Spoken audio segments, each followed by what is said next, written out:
Wakil rakyat versus wakil Tuhan. Hakim MK itu sebenarnya Lebih julid sama wakil rakyat ya. Wakil rakyat memecat wakil Tuhan. Wakil rakyat yang duduk di parlemen hari ini. Halo suka sekalian, kembali lagi kita bertemu di acara Sriwijaya Case. Say low, say it loud.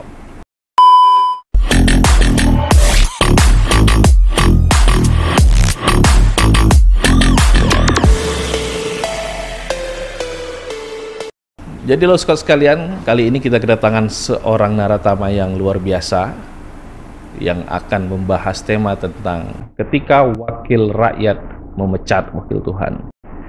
Tentu tema ini hanya akan menjadi suatu pembicaraan yang menarik kalau kita menghadirkan pembicara yang menarik juga.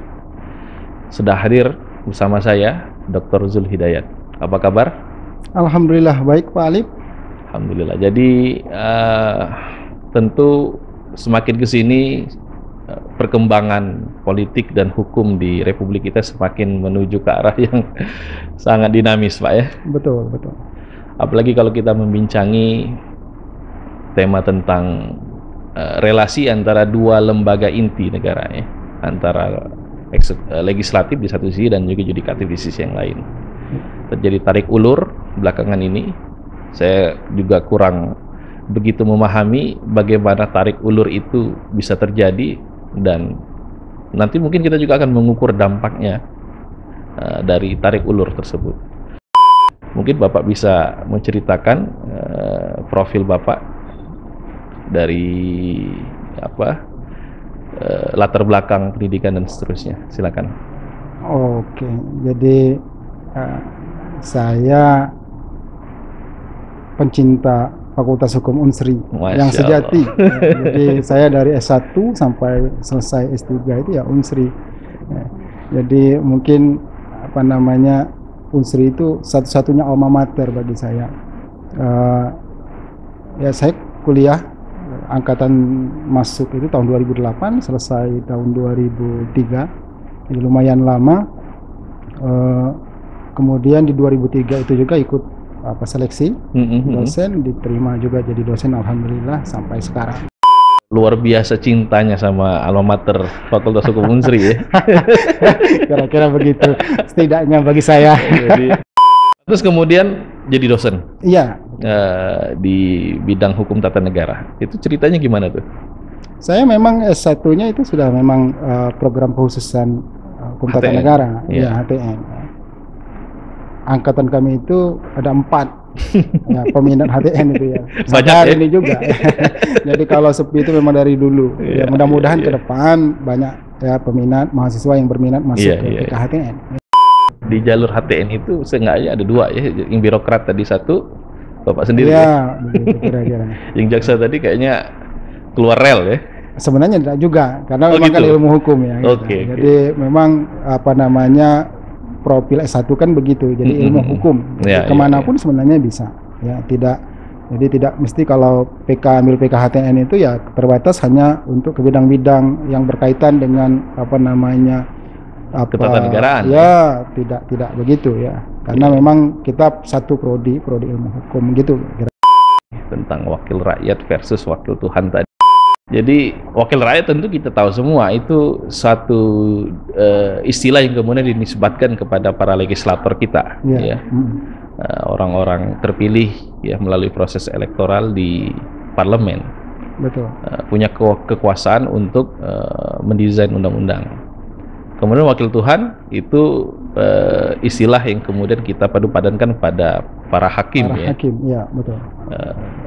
Setiap keputusan yang muncul dari mulut para hakim kita itu merupakan produk hukum baru ya.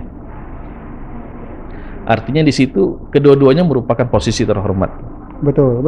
Dan secara konsepsi kan harusnya kedua-duanya ini bisa seiring sejalan dalam rangka untuk menciptakan kehidupan hukum yang baik. Ya. Tapi kemudian terjadilah hal yang kemudian membuat kita shock. Jarang-jarang ya terjadi. Bagaimana pandangan Pak Zul terkait hal tersebut? Ya, seperti yang disampaikan oleh Pak Alif tadi ya, saya kira ketika kita bicara tentang konsep wakil rakyat dan kemudian wakil Tuhan, ya kalau kita bicara wakil rakyat ya memang betul kita nisbatkan kepada wakil-wakil kita di lembaga legislatif, ya, lembaga perwakilan. Nah, kalau istilah wakil rakyat ini setidaknya dalam pandangan saya memang tidak dapat kita maknai secara literal bahwa hakim itu merupakan perwakilan Tuhan, ya kan? Karena kalau pandangan yang demikian itu kan saya kira akan memiliki konsekuensi buruk, ya.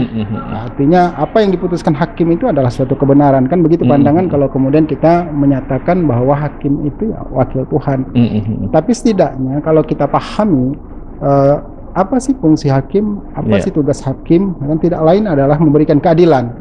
Jadi ketika memberikan keadilan ini sebenarnya yang kita nisbatkan ke sifat Tuhan, kan, bahwa Tuhan memberikan maha keadilan, adil, ya kan, maha adil. Karena itu setidaknya hakim ketika menjalankan fungsi ingat bahwa dia memang harus memberikan keadilan itu sebagai tugas dan fungsi pokoknya sebagai seorang hakim. Itulah hakikat dia. Kerja dia itu ya memberikan keadilan, ya kan, apa sedapat mungkin, ya, sedapat mungkin, seharusnya sesuai dengan ketika kita bicara tentang nurani segala macam itu kan arahnya kan kepada keadilan itu. Ya, itu wakil Tuhan maka tentu merupakan manifestasi dari kecermatan seorang hakim di dalam merumuskan sifat-sifat yang kemahaan tadi itu agar bisa juga kemudian didistribusikan kepada manusia, pencari keadilan. Betul, betul. Lantas mengapa kemudian hal itu bisa terjadi ketika legislator kita ini kemudian melakukan manuver yang mungkin saja bisa berbahaya ya secara ketatanegaraan. Iya, betul. Artinya kan ini bisa menjadi presiden, ya. Artinya nanti arahnya kepada independensi hakim. Kan? Untuk memberikan keadilan itu paling tidak hakim itu ya yang harus melekat pada diri hakim itu ya independensi, ya, kebebasan, kemerdekaan. Ya kan? Maka dalam diri hakim itu ya cuma tadi yang pertama dia berorientasi kepada keadilan, kemudian untuk itu dia mengedepankan nuraninya, ya kan, dan dia bertanggung jawab bukan hanya kepada sesama manusia, ya kan, kepada Tuhan juga kan, iya. Jadi berat tugas hakim itu memang. Nah, untuk memberikan keadilan itu dia haruslah dia independen, harus merdeka, bebas, kemudian dia tidak boleh memihak, kan? Begitu salah satu prinsip dalam dunia peradilan. Terkait independensi tadi kan, kita tahu nih setidaknya ada 3 jalur ya untuk yang kemudian disepakati secara konsensual di Indonesia untuk mengorbitkan seorang hakim ya, hakim konstitusi konstitusi ya, melalui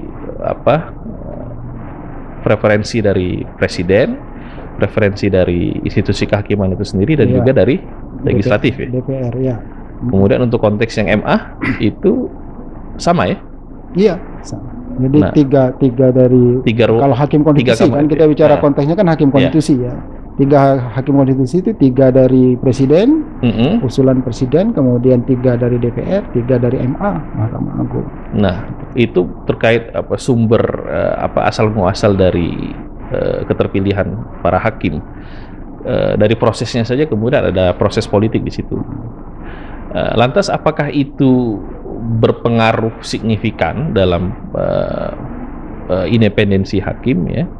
Akhirnya hakim kemudian terbelenggu dengan aspirasi-aspirasi politik tadi, atau mungkin ada akar lain yang kemudian menurut Pak Zul berkontribusi di dalam semakin membuat independensi tadi menjadi hal yang terus-menerus dirongrong.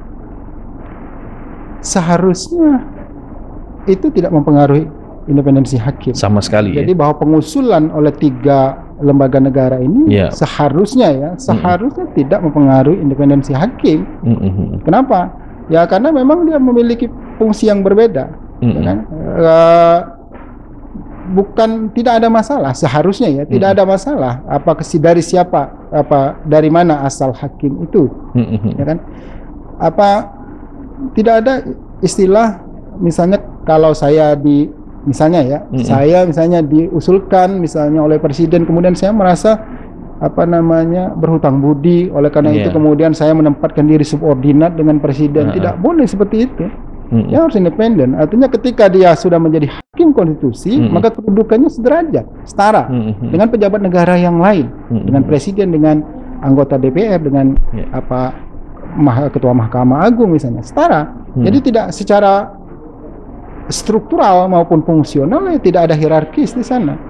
Memang harus independen. Bahwa pengusulan itu sebenarnya kenapa kemudian dibuat 3 pengusulan itu kan tujuannya sebenarnya untuk mencegah keberpihakan. Jangan sampai kemudian Mahkamah Konstitusi ketika memutuskan perkara itu berpihak, ya kan? Maka dibuat majelis 9, ada 3 dari masing-masing berjumlah ganjil untuk keseimbangan sebenarnya, ya kan? Nah, itu saya kira salah satu tujuannya juga. Nah, tapi pengusulan itu kembali tidak ada kaitannya dengan independensi. Lantas rel apa yang kemudian menjadi tuntunan pedoman bagi hakim untuk terus menjaga keindependensiannya itu? Apakah dia terikat dengan suatu peraturan tertentu atau mungkin ada norma tertentu? Jelas dia harus, yang pertama tentu konstitusi, karena itu sumber wewenang hakim, ya kan? Undang-Undang Dasar 45 pasal 24C itu jelas, ya, itu memberikan wewenang kepada MK tentu saja, tapi wewenang MK itu kemudian kan dilaksanakan oleh 9 hakim MK. Ya. Nah, kemudian wewenang MK ini kemudian kan dioperasionalkan dengan undang-undang, ya kan? Dalam hal ini Undang-Undang 24 tahun 2003 ya. Yang sudah mengalami beberapa kali perubahan. Nah, jadi kesanalah mereka sebenarnya berpedoman, ya kan? Kemudian nanti kan mereka diberikan wewenang juga untuk mengatur soal pelaksanaan kewenangan itu melalui peraturan yang MK buat, ya. Nah, kesanalah sebenarnya mereka berpedoman. Artinya rel mereka ya hukum, tidak ada yang lain, yang hukum dan kemudian nurani, ya kan begitu. Jadi dalam negara hukum kan judgment law ya, hakim bisa membuat hukum. Artinya kalau memang nurani hakim menganggap bahwa hukum itu undang-undang dalam pengertian yang ini, undang-undang itu menyimpang atau tidak sesuai dengan nilai negara yang tumbuh berkembang, kemudian nurani, ya silahkan saja. Ada keyakinan, hakim itu kan memiliki keyakinan sendiri sebagai salah satu alat untuk memutus. Kira-kira begitu, Pak Ali. Baik, pemirsa Law Squad sekalian, semakin menarik diskusi kita pada hari ini, dan tentu kita akan melanjutkan diskusi setelah pesan-pesan berikut. Say low, say it loud.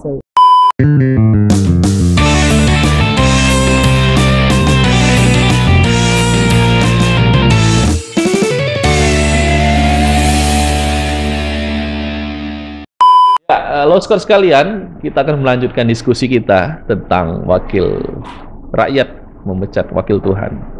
Pak Zul, luar biasa nih apa yang terjadi di Indonesia hari ini.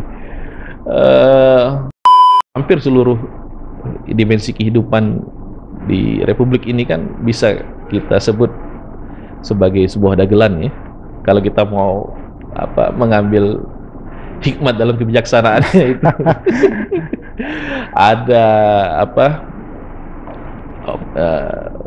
wakil Tuhan yang kemudian mempersunting adik presiden. Ya, harapannya tentu tidak mengurangi independensi hakim, ya.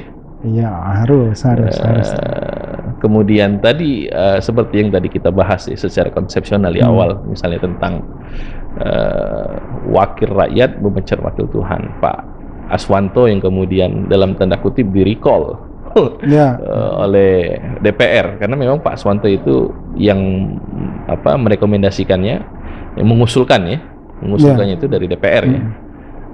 Mungkin bisa Pak Zul jelaskan tuh, apa tuh konteks dari kejadian tersebut? Tentu kita apa ya, informasi yang kita dapatkan tentu bersumber dari media ya. Ada banyak berita-berita yang berkaitan dengan hal itu. Kita bisa melihat bahwa alasan pemberhentian itu karena hakim yang bersangkutan itu tidak selalu memutus hal-hal yang bertentangan, katakanlah begitu, dengan kepentingan DPR. Anggapan DPR, keputusannya itu selalu merugikan positioning DPR ya. Kira-kira begitu. Artinya hasil kerja DPR ya kan, undang-undang itu selalu kemudian banyak banyak yang dinyatakan tidak memiliki kekuatan hukum mengikat, ya kan. Demikian alasan DPR. Tapi kalau kita melihat yang pertama tentu putusan itu kan tidak dibuat oleh satu orang. Iya, tentu. Kan hakim itu kan 9 hakim MK itu ya, majelis 9. Dan seorang Aswanto sendiri nggak mungkin bisa mengorkestrasi ke-8 hakim lain ya. Kira-kira kemudian sulit, apalagi posisi dia kan bukan ketua kan gitu. Walaupun dalam tanda kutip juga ketua seharusnya tidak bisa mendrive 8 hakim yang lain ya kan. Dalam hal membuat putusan. Artinya kita tidak tahu ya apa yang terjadi di balik layar ya berkaitan dengan itu. Tapi kalau yang nampak di permukaan kan itu pemberhentian itu kalau dalam pandangan saya tentu hal yang bertentangan dengan norma-norma konstitusi. Ya kan? Kenapa? Karena memang DPR tidak punya wewenang untuk memberhentikan itu.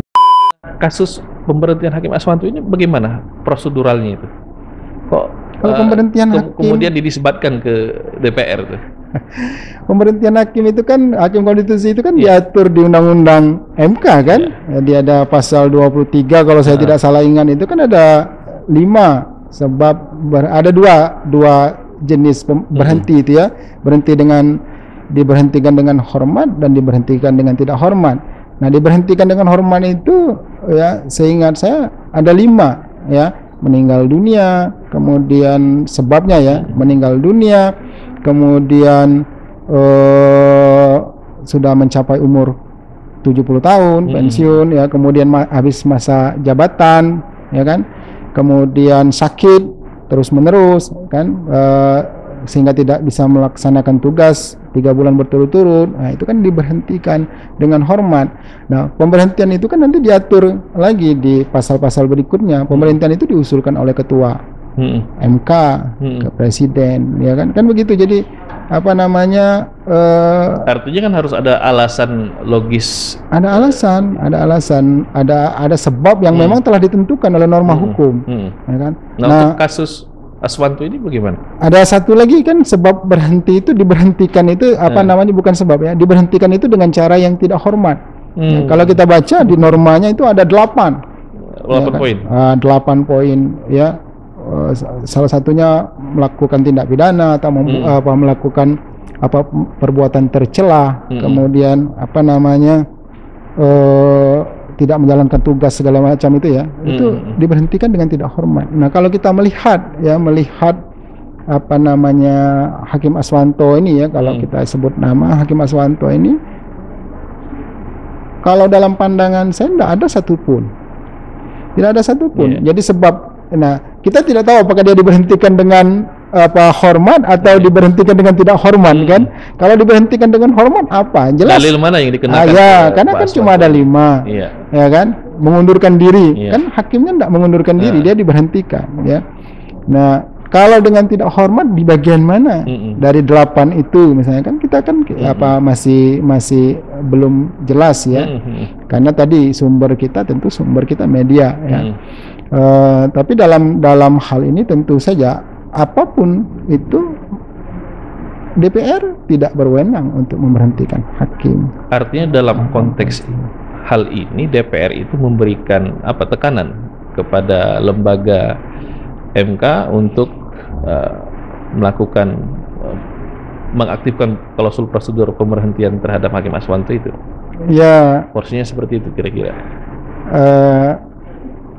Dalam istilah yang lugas itu sebenarnya kan DPR itu memaksakan, ya kan? Jadi menggunakan power sebenarnya kekuasaan. Nah, sayangnya MK ini tidak ada. Seharusnya kan kira-kira kalau tidak sesuai ya dilawan dong, kan kira-kira begitu. Jangan kemudian diterima begitu saja, karena normanya sudah ada. Landasan hukumnya apa DPR memberhentikan? Kan tidak ada. Dia cuma sekedar kekuatan, ya kan? Nah, kalau kita lihat sebenarnya pemberhentian ini dalam ini sebenarnya kan pertarungan, ya. Pertarungan antara gagasan kedaulatan rakyat dengan kedaulatan hukum di satu pihak, ya kan. Negara modern kan begitu. Jadi kalau kita bicara negara demokrasi konstitusional itu ya artinya kita bicara tentang ada daulat rakyat di sana, ada daulat hukum, ya kan. Nah, harusnya kan itu seiring sejalan ya. Seharusnya, ya kan. Tapi dalam praktik susah juga. Kenapa? Di negara-negara yang sudah lebih dahulu dari kita, seperti Amerika juga masih juga ada ria-ria begitu ya. Tapi tentu tidak separah sampai kepada pemecatan hakim konstitusi ya. Hakim agung di sana dipecat gara-gara tidak sesuai dengan keinginan DPR misalnya kan, keinginan Kongres segala macam. Mungkin saya kurangan ya, tapi sepengetahuan saya tidak ada. Di kita ini yang terjadi ya. Ya, jadi karena hakimnya dianggap tidak manut ya, kalau bahasa anunya ya, tidak ikut ya, tidak aspiratif dengan dalam tanda kutip ya. Tidak aspiratif ya. Dalam tanda kutip DPR ya dipecat. Nah, itu pertarungan. Nah, sebenarnya pertarungan gagasan ini sudah lama. Dan di kita sampai hari ini ternyata kalau kita lihat pernyataan-pernyataan ya kan dari para anggota legislatif kita, baik itu DPR maupun MPR, arahnya ke sana, ya kan, yang dibenturkan itu soal legitimasi, ya kan, hasil kerja wakil rakyat yang dipilih oleh ratusan juta rakyat Indonesia ini dianulir oleh 9 hakim, ya kan, yang dipilih oleh mereka salah satunya kan itu. Jadi kok bisa begitu? Nah, itu pertarungan gagasan itu sudah lama. Diatur nggak misalnya dalam klausul di undang-undang MK itu, misalnya ada ini kan kita bisa sebut sebagai Aswanto kan sedang melakukan mendapat perlakuan yang zolim ya dalam tanda kutip ya. Apakah ada klausul misalnya mengatur untuk melakukan fight back, perlawanan balik tuh? Kalau di hukum, kalau di undang-undang MK saya tidak menemukan ya. Mungkin bisa lah diteliti lebih jauh, tapi seingat saya tidak ada yang demikian itu, ya kan. Karena Aswanto sendiri mungkin ada statement khusus nggak terkait pemberhentian beliau? Kalau kita lihat di media itu beliau menerima begitu saja. Nggak ada perlawanan ya? Ya, jadi ya kita juga bertanya-tanya kenapa kan, ya kan? Kalau mau melawan kan bisa juga sebenarnya kan. Tentu ada bentuk hukumnya. Ya kan? Pemberhentian itu ada bentuk hukum, ada bentuk hukum tertentu ya. Dikemas dalam bentuk hukum tertentu. Tentu seharusnya orang sekaliber Prof. Aswanto tentu tahu ya kan di mana apa bisa melakukan perlawanan atau tidak kan, di mana dia harus melakukan perlawanan, pasti sudah ya, itu pasti sudah lebih tahu beliau ya kan, tapi tidak dilakukan. Nah, ini yang jadi problem juga kan. Kenapa? Nah, secara kelembagaan juga MK sepertinya ya sama menerima. Jadi individual hakim yang bersangkutan menerima, MK sebagai juga lembaga juga menerima hal itu yang terjadi di depan halaman rumahnya sendiri ya? Iya. Lantas narasi yang dibangun atau logika berpikir yang dibangun legislator kita itu kan terkait misalnya suara rakyat yang kemudian dibypass oleh suara Tuhan yang hanya 9 orang itu sebenarnya secara konstitusional itu bisa dibenarkan nggak tuh?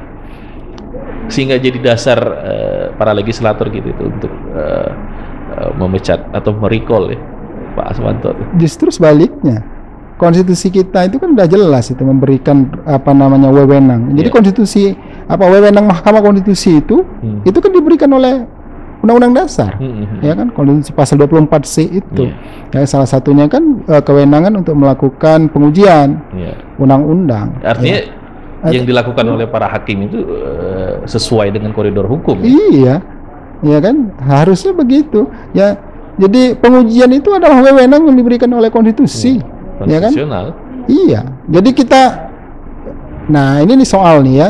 Jadi kapan kita berhenti kita bicara tentang daulat rakyat, kemudian kita mulai bicara tentang daulat hukum gitu kan? Jadi kalau kita bicara konstitusi, membentuk konstitusi, itu ada tentu kita bicara tentang daulat rakyat, kesepakatan, kesepakatan rakyat melalui wakil-wakil kita di lembaga perwakilan, ya kan, constituent power, ya rakyat. Tapi setelah konstitusi terbentuk, apakah kemudian kita terus dengan daulat rakyat tadi? Ya kan, bisa saja menerjemahkan dengan menafsirkan konstitusi, mengoperasionalkan konstitusi Undang-Undang Dasar 45 itu ke aturan yang lebih rendah. Itu daulat rakyat di sana. Ya kan, daulat rakyat artinya apa? Yang melakukan itu kan rakyat melalui wakil-wakilnya, ya kan. Tapi setelah itu, setelah undang-undang terbentuk, setelah konstitusi terbentuk, berhenti sebenarnya, tunduk kemudian kepada hukum. Daulat hukum mulai bekerja, ya kan. Nah, kalau kita bicara daulat hukum, ya tentu representasinya hakim, ya kan. Ketika ada kesalahan dibuat oleh hakim, tentu sudah ada mekanisme tertentu untuk melakukan perbaikan. Nah, kan hukum sudah menyediakan itu. Tidak bisa memastikan apa yang ada di dalam pemikiran para wakil kita ya di DPR misalnya, ketika melakukan itu, mengambil, ya saya khawatir itu sebenarnya sekedar istilahnya ego ya, ego sektoral ya, yang merasa kami lebih legitimate loh karena dipilih kan, masa hakim. Nah, yang saya khawatir kan cuma demikian itu. Ini presiden pertama kali terjadi ya? Saya kira iya. Karena memang Mahkamah Konstitusi kan baru ya.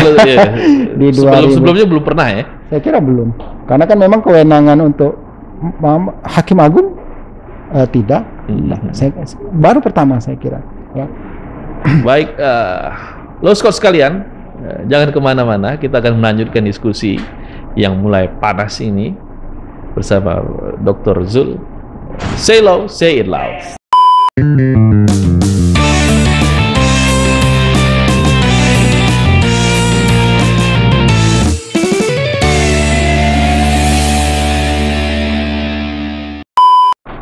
Halo Loskot sekalian, ya kembali lagi ya, bergabung dalam diskusi yang mulai panas ini. Jadi Pak Zul, bisa kita simpulkan nih, wakil rakyat kita ini pada nggak takut kualat ya. Kira-kira begitulah, nggak takut kualat ya. Karena yang sedang mereka lakukan itu kan sebenarnya mengutak-atik posisi strategis dari wakil Tuhan kan. Iya. Kalau hakim tadi wakil Tuhan. Iya. Sementara kan wakil rakyat tadi itu tadi kan representasi dari para legislator kita. Lantas kemudian dalam konteks apa yang di tugas pokok dan fungsi para hakim MK yang diatur secara konstitusional dan juga kemudian diatur di undang-undang MK itu sendiri, sebenarnya kan apa yang sudah mereka lakukan sudah on the track ya, selama ini ya, sependek sepengetahuan saya juga belum ada tuh hakim MK yang kemudian secara sadar kemudian melampaui apa yang kemudian digariskan oleh konstitusi. Dalam pandangan Bapak gimana tuh? Ya, kalau melampaui bisa saja dalam tanda kutip ya, artinya misalnya pengujian Perpu oleh MK, kan begitu kan, kira-kira yang demikian itu kan tidak diatur ya oleh konstitusi.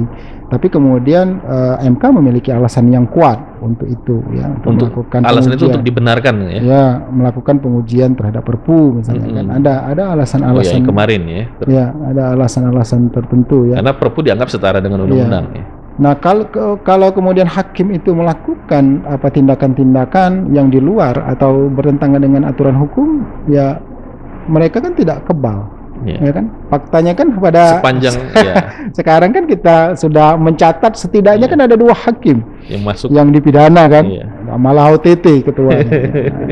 Saya dulu ketika OTT itu dulu bangga betul saya mengajar hukum acara MK itu kan. Kenapa? Ini lembaga baru yang kemudian yang dipercaya, yang dapat dipercaya, ya kan? Itu sebelum OTT ya? Iya, benteng terakhir apa namanya Guardian of rakyat, Constitution, rakyat untuk mencari keadilan. Memang betul citra MK itu luar biasa sebelum itu. Walaupun kemudian ada riak sebelum itu sudah ada sebenarnya, sudah ada desas-desus ya. MK dan KPK waktu itu jadi leading opinion ya. Betul. Jadi kita kemudian kepercayaan publik kepada MK itu tinggi kan, luar biasa. Nah, hancur lebur kemudian. Saya kadang-kadang ikut sedih juga. Kenapa ikut sedih dengan 9 hakim pertama mereka mati-matian habis-habisan membangun MK dalam tanda kutip begitu ya.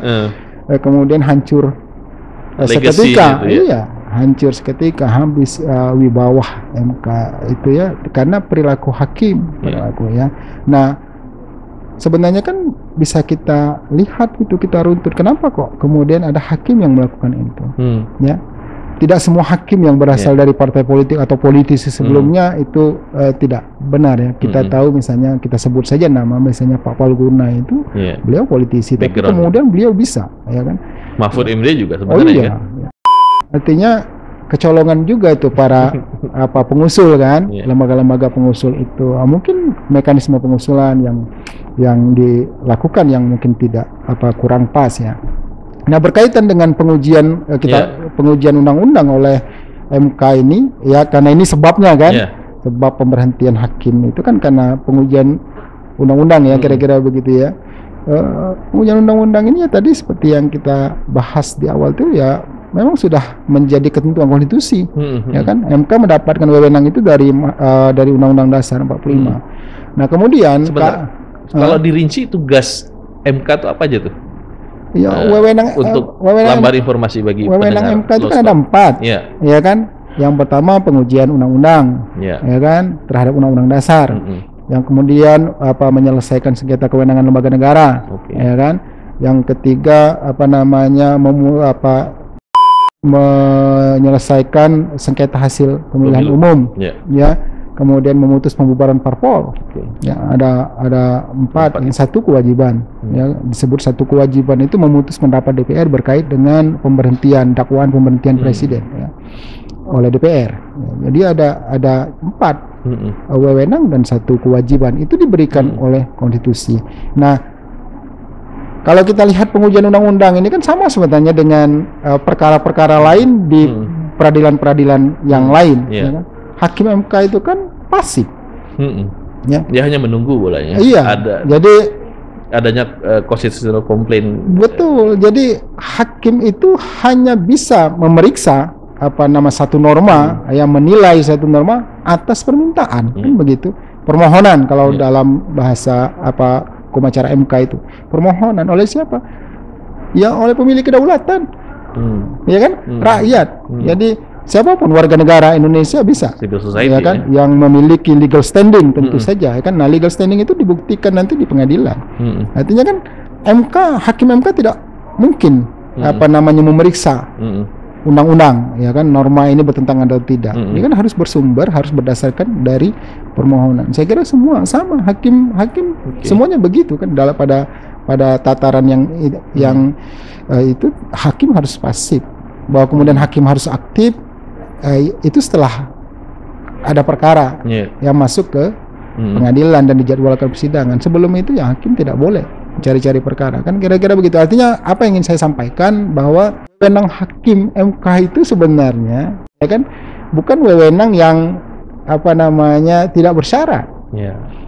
Ya, wewenang itu bersyarat, pelaksananya itu bersyarat. Syaratnya apa? Ya tadi ada permohonan, ya kan, dari syaratnya ada permohonan dari warga negara yang memiliki legal standing. Kira-kira begitu Pak Ali. Saya dulu teringat nih bicara tentang MK ini ketika saya lagi studi S2, kemudian terjadilah kasus Pilwaku Kota Palembang itu, ya kan, Pak Akil Mukhtar. Jadi kebetulan karena waktunya berbarengan dan pas itu saya disuruh untuk bikin tugas paper saya tentang hal itu tuh. Jadi gara-gara itu saya baca salah satu kualifikasi untuk jadi hakim Mahkamah Konstitusi itu negarawan. Iya betul, negarawan. Dan itu klausul itu tidak ada pada presiden ya. Presiden nggak mesti negarawan tuh. Tidak, iya betul. DPR juga seperti itu tuh. Hanya hakim MK tuh yang harus negarawan. Iya, betul. Anda memaknai negarawan itu seperti apa tuh? Ini di semua literatur yang ditulis oleh para pakar di Republik ini, paling susah itu ya mendefinisikan negarawan itu ya. Apa sih negarawan? Ya, kalau saya sederhana saja, negarawan itu orang yang sudah selesai dengan dirinya.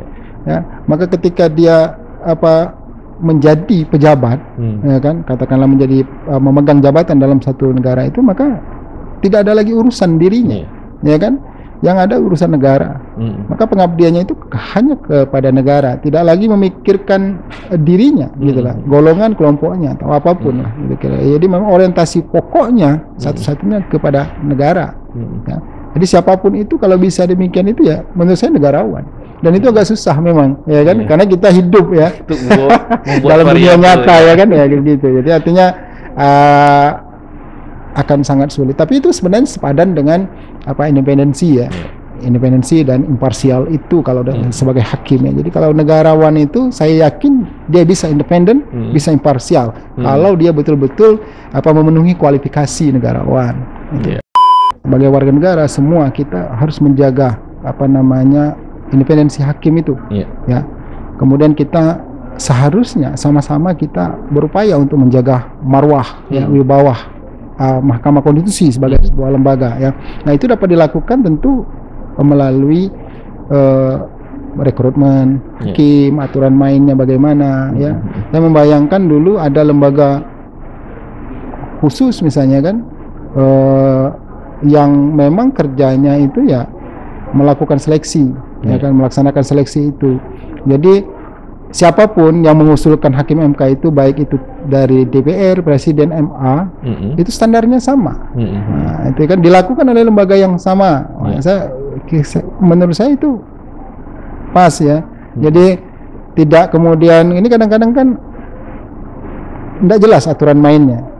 Apakah hakim Mahkamah Konstitusi, ya kan, yang habis masa jabatan masih ada kesempatan untuk menjadi hakim lagi? Apakah kemudian harus mengikuti seleksi seperti hanya meneruskan atau ikut lagi dari hanya awal? Meneruskan saja kan begitu? Itu kan belum ada celah ya masih ya? Iya masih, artinya kan dengan tidak ada ruang ya bagi publik untuk melakukan evaluasi sebenarnya, ya kan, melakukan evaluasi terhadap hakim ketika proses rekrutmen itu tertutup, ya kan. Tiba-tiba saja kita mendengar bahwa ada pelantikan ini hakim konstitusi, tiba-tiba ini, ya kan, artinya mungkin ada seleksi tapi kan tidak dipublikasi, ya kan. Saya tidak tahu apakah tidak dipublikasi itu karena tidak dipublikasi memang disengaja atau memang karena tidak menarik media itu. Atau tentu bukan karena rahasia negara ya. Seharusnya tidak. Nah, pesan Anda nih kepada Loskot sekalian yang nonton acara ini, netizen, apa yang harus dilakukan netizen nih untuk menjaga independensi hakim? Harus lebih apa nih netizen? Lebih julid sama wakil rakyat ya, supaya nggak kualat? Iya.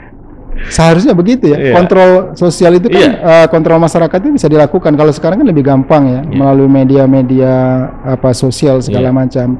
Artinya gini, dan kemudian publik melakukan kontrol melalui itu, yang dikontrol juga harus peka. Lebih mawas diri ya. Harus mawas diri. Artinya gini,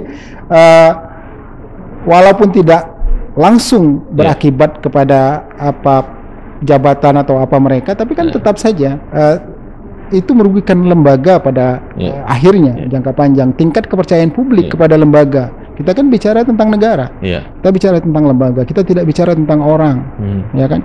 Maka kewajiban untuk menjaga kewibawaan lembaga itu adalah kewajiban kita, masyarakat, melalui kontrol kita yang dapat kita lakukan. Tentu saja anak-anak muda saya kira harus, mahasiswa ya kan, menjadi garda terdepan tentu saja untuk melakukan kontrol, menyuarakan itu melalui beragam media yang kita punya. Nah, kita harapkan juga lembaga-lembaga yang bersangkutan, ya kan, para pejabatnya itu ya peka, ya kan. Artinya nggak mesti di demo lah gitu, kira-kira cukup baca ada komen-komen di YouTube, di Instagramnya sendiri, Instagram, Twitter segala macam, sudah itu sudah menjadi masukan yang cukup bagi mereka seharusnya, ya kan, untuk melakukan evaluasi diri, mawas diri tadi ya. Dan tentu yang perlu kita ingat, pemilu itu kan merupakan medium bagi seluruh wakil rakyat untuk dievaluasi oleh rakyat kan. Seharusnya. Jadi kalau kemudian wakil rakyat tadi itu melakukan hal-hal yang kemudian dianggap kurang kontraproduktif dengan aspirasi rakyat, tentu bisa dievaluasi di pemilu dong, ya kan? Logikanya gitu ya. Ya, seharusnya begitu. Harapannya pemilu yang akan datang 2024, ideal, netizen jangan lupa mengevaluasi wakil rakyat yang duduk di parlemen hari ini. Betul. Loskar sekalian, jangan kemana-mana, tetap pantengin agenda diskusi podcast kita di akun FH Unsri TV. Jangan lupa untuk komen, like, share, dan subscribe sehingga akun kita menjadi lebih bermanfaat untuk seluruh netizen di Indonesia. Say love.